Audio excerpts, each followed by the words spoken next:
이어서 얘기를 하겠습니다. 이어서 갑니다. 네. 아니 우리가 형벌의 목적을 생각을 해봐야 되는데요. 형벌의 목적이 일반 예방과 특별 예방 이 두 가지가 있다고 합니다. 이게 뭐냐면 이제 최욱 씨가 곽수산 씨를 때렸어요. 그랬는데 형벌이 처벌이 없으면 계속 때리지 않겠습니까?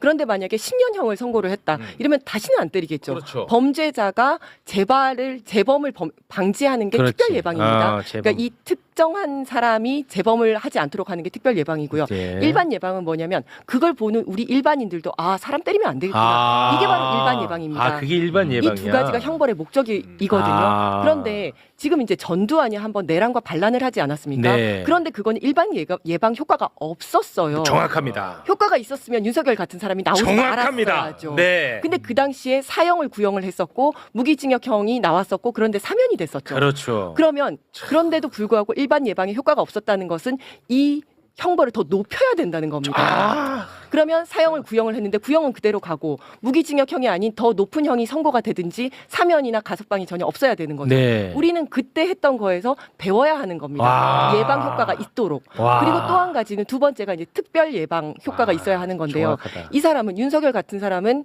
재범을 할 가능성이 굉장히 높습니다. 왜냐하면 전혀 반성을 하고 있지 않아요. 지금까지도 뭐 특검법이 잘못됐다라고 이야기를 하고 네. 자기 체포한 것 자체가 불법 체포라고 얘기를 하고 있습니다. 맞습니다. 그래서 재범을 할 가능성이 굉장히 높은데 그럼 국민들이 이렇게 생각해요. 이제 더 이상 대통령이 아닌데 다시 계엄할 수 없잖아라고 얘기를 하는데 계엄은 내란의 한 가지 방법일 뿐입니다. 계엄이 아닌 다른 방식으로 또 내란을 할 수가 있는 겁니다.